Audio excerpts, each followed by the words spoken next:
Ever get stuck trying to, come up with just the right word Oh, yeah, all the time. when, it's on the tip of your tongue? Mm-hmm. Today, we are going to be diving into the world of the man who made it, uh, his mission to solve that problem. Right.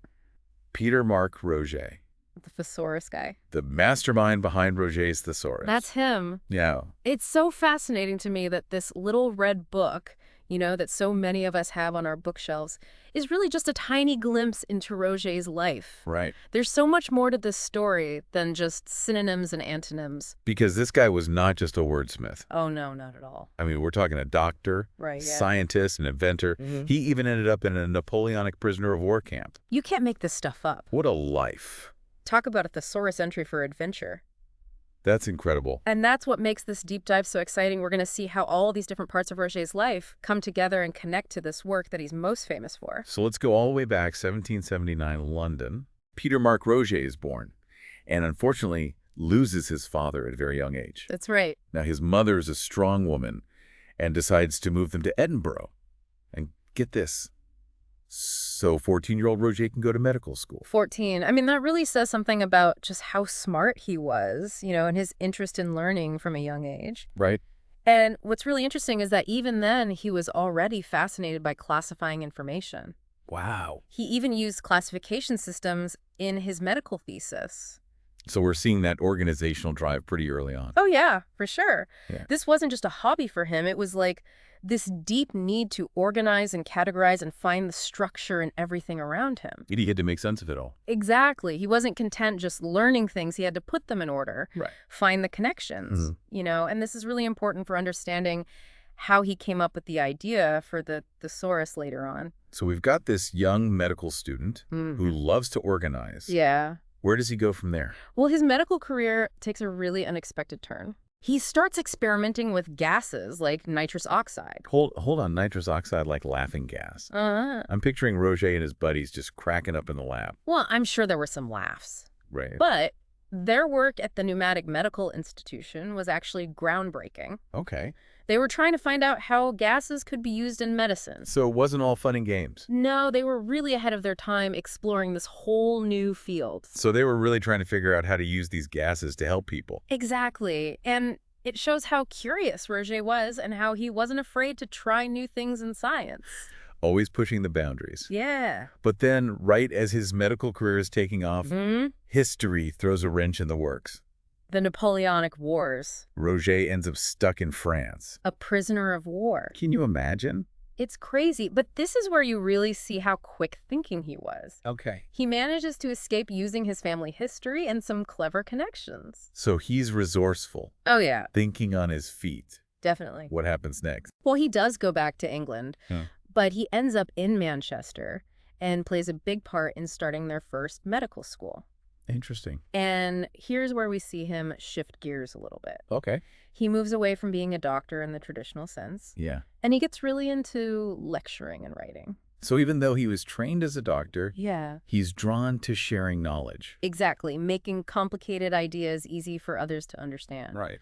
And this shift is important because it really lines up with his fascination with how the brain works. Okay. He actually had this theory that our brains are constantly classifying information without us even realizing it. So like subconsciously, Yeah, he called it an organ of association.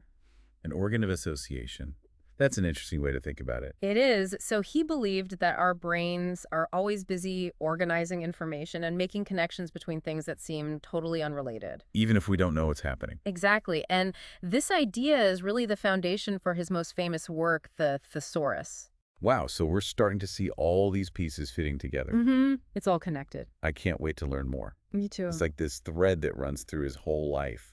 This passion for classifying and organizing. It really is. I mean, from his early days as a medical student to that crazy escape during the war, and then this idea about the brain as an organ of association, Right. it all points to this deep need to find order and connect the dots.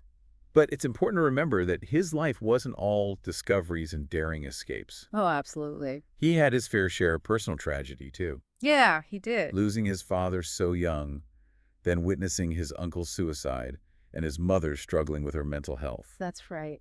and all within a short period of time. That's heartbreaking. It really makes you think about how those experiences must have shaped him. Right.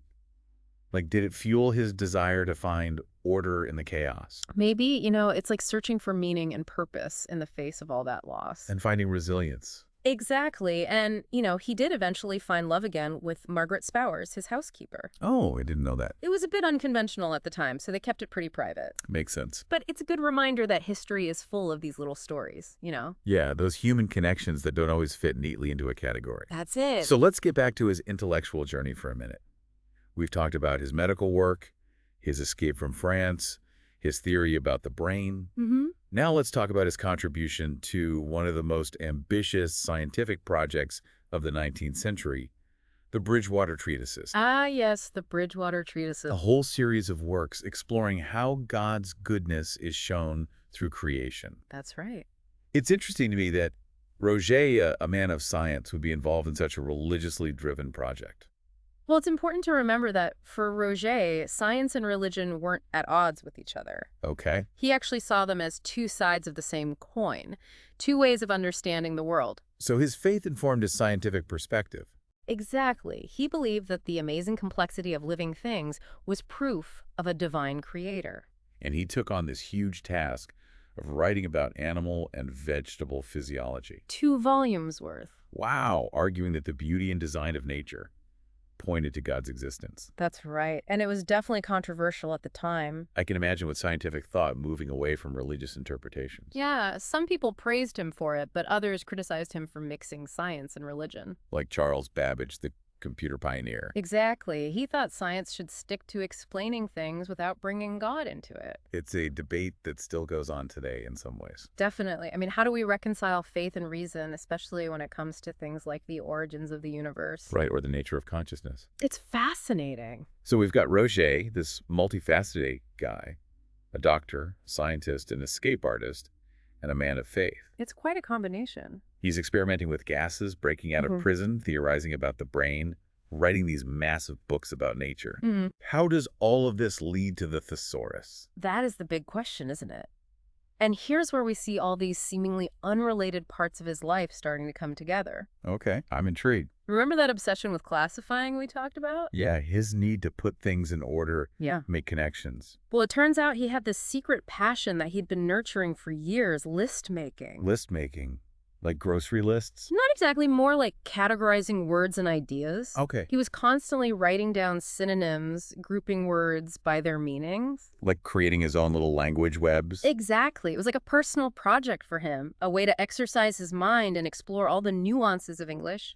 So while he was busy being a doctor and a scientist, he had this side hustle going on. Exactly, a secret love affair with words. That's amazing. And then when he's in his 70s, something incredible happens. What's that? He decides to take all those years of list making, all those categorized words and ideas, and turn them into something groundbreaking, a book that would change the way we think about language. And that book is the thesaurus. That's it. But it wasn't just a regular old list of synonyms. No, not at all. Roget took it much further. So He organized the thesaurus by concepts, by ideas. interesting. It was a framework that reflected his belief that words are all connected.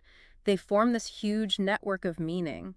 And by understanding that network, we can become better communicators. Precisely. I mean, it's amazing to think a book from the 1800s is still relevant today. I know, it's incredible. Like for the internet, Right. smartphones, all the information overload we have now. Yeah, but here we are still using Roget's thesaurus to find the right words. For inspiration. Exactly. To get our thoughts across clearly. It's a testament to how powerful his ideas were. Yeah, like he was ahead of his time. I think so. Because let's be real, we're drowning in words and ideas these days. It's true. Social media news articles, emails, texts. It never stopped. It can be so overwhelming. Definitely. And it's almost like Roget knew this was coming, Like he saw the future of information overload.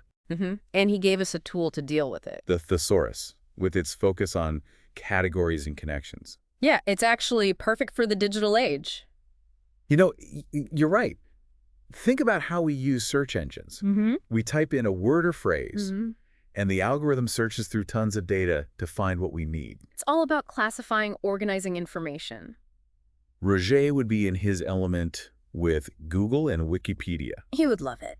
So he was kind of a pioneer of the information age without even knowing it. I think that's a great way to put it. He was dealing with the same problems we face today, just without computers. It's really remarkable when you think about it. And what's even more amazing is that he did all this without the internet or any technology. Just him and his notebooks. It's really inspiring. Yeah, it shows what you can achieve with curiosity and dedication. Even with personal setbacks and the limitations of his time. He still created something groundbreaking that's still helping us today. Exactly. And I think that's the biggest takeaway from our deep dive into Roget's life. What's that? It's a story about the power of curiosity, how important it is to organize your thoughts, and the lasting impact of a man who dedicated his life to helping us communicate better. It's a beautiful legacy. So the next time you're struggling to find the right words or you feel lost in a sea of information, remember Peter Mark Roget.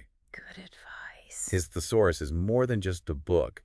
It's like this testament to the power of the human mind to find order in chaos. To make connections, see the bigger picture. And to unlock the potential of language. Well said. We hope you enjoyed this journey into the life and work of Peter Mark Roget. Me too. And we'll see you next time for another deep dive into the fascinating figures and ideas that have shaped our world. Until then, keep exploring. Keep asking questions and keep those dictionaries and thesauruses handy. You never know when you might need the perfect word. That's the truth.